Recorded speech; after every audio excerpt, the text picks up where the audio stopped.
Yes, you're welcome. We shall continue with our lesson today. We are going to continue at looking at process costing. So we are going to look at our topic called process costing.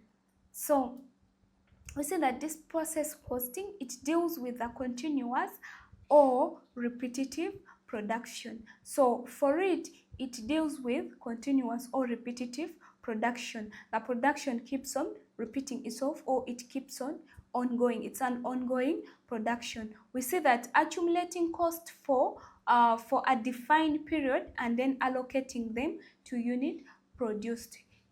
It accumulates the cost for the defined period. It keeps on accumulating the cost for the defined period and then allocating them to the unit produced. It allocates them to the unit produced. We see that this is the method of cost ascertaination used in mass production industries where raw materials move down the production line through a number of processes in particular sequences. So we see that these industries, they produce standard products like the sugar, like cement, like paint, cooking oil, soap, and many others. We see that in such industries, the goods produced are identical and all factory processes are standardized. So usually this method is always used in industries where they produce the goods that are identical. They produce the products that are identical. For example, the sugar, they are the same, right? They are the same. It's something that is compiled together. The cement, the paint, and then the cooking oil, the soap. So usually they use these methods in industries that produce such products. So we see that the goods in this case are produced without waiting for orders from the customers. So when you're producing, always in these companies, the companies that produces products like soap, like sugar, like cement, cooking oil, they don't first wait for the order. They don't first wait for the order from the customer. So what they do, they always produce these products and are put into warehouse. So they produce them and they put them for in warehouse for sales. So we see that each process represents a department and a separate account is therefore prepared for each process. So each process, it represents a department, and then a separate account, it's there prepared for each process. So each process is prepared. They always prepare an account for each process. So let's look at the process costing. They follow the cycle flow. So we see that from the production, they start from the production period. Under production period, we see that the goods are continuously produced over a specific period, typically a month or a quarter. They can decide to produce this for a month or a quarter. And then this cost, including the materials, the labor, and the overheads, are accumulated for the entire period. So they keep on accumulating this for the entire period, then they come up with the process at once. And then we also see that equivalent units of production. Then we have equivalent unit of production. So under equivalent unit of production, the number of units completed or partially completed during the period is calculated. We see that taking into account their stage of completion, this ensures fair allocation of cost to finished and unfinished goods.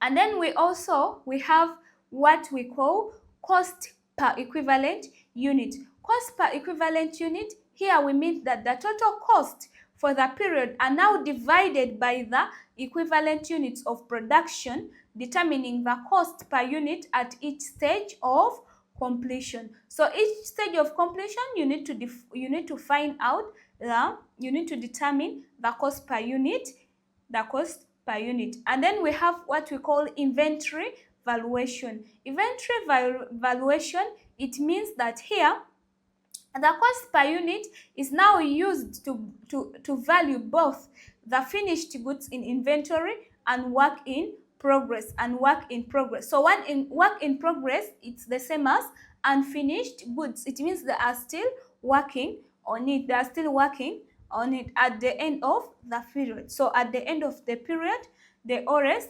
the cost per unit is used. The cost per unit is used both in the finished goods and also unfinished goods.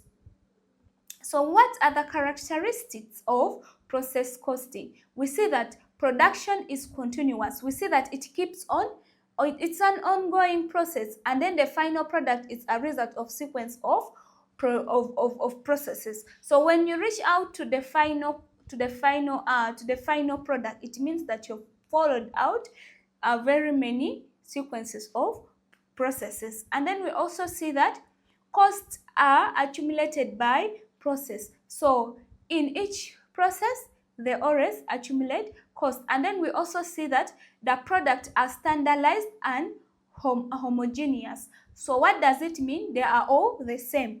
So you cannot identify, they are identical. And then also we see that the cost per unit produced is the average cost, which is calculated by dividing the total process cost by the number of units produced. And then we also see that the finished product of each process becomes the raw material for the next process. So the finished product for each process, it becomes now the raw material, it becomes now the raw material for the next process. It becomes the raw material for the next process. So it can be in process 1, it is our finished product. But then when we go to process 2, it becomes now the raw material. You start from there. So in the sequence, and that of the last process is now transferred to the finished goods of stock. You get to the finished goods of stock, to the finished goods or stock. So those are the characteristics. So when we talk about what are the benefits of process costing, we see that there is simplified tracking. What does it mean? We see that it is efficient for mass production. Avoiding the need to track individual jobs. So here you cannot track individual job. And then also we see that cost control. Cost control, it helps identify costs, drivers, and potential areas for improvement in the production process. So you can be able to identify what are the areas of improvement. And then also we see that there is accurate product pricing. We see that when you understand the true cost per unit, businesses can easily set accurate prices and stay competitive. So when you understand the true cost per unit, then it becomes very easy as a business for you to set up accurate price and then stay competitive. And then we have also what we call inventory. It helps in inventory valuation. This one, it provides a reliable method for valuing finished goods and work in progress inventory, that is unfinished goods. And then also it improves decision making. Whereby the cost data insights inform decisions on production planning, resource allocation, and also process optimization. So when to use this process costing? We use process costing.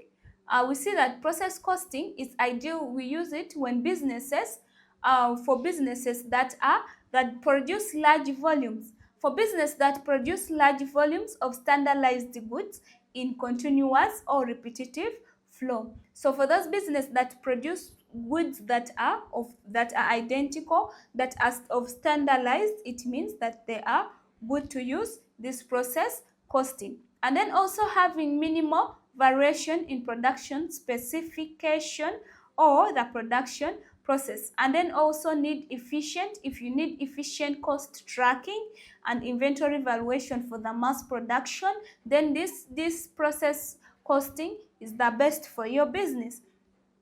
So let's look at what are the examples of the industries that commonly use this process costing. We see that we have chemical production. They always produce products that are standardized, right? We have the food and beverages processing. We have the textile manufacturing. We have pharmaceutical manufacturing, and then we also have oil refining. So these are some of the industries that uses the process costing. What are the challenges of process costing? We see that there is accuracy of equivalent units. We see that calculating these equivalent units can be very complex, especially with the multiple production stages and varying degrees of completion. And then we also see that choosing the appropriate method for allocating overheads cost to production stages can be subjective and impact cost calculations. And then we also see that changes in production value or cost can lead to significant fluctuation in unit cost and inventory valuation.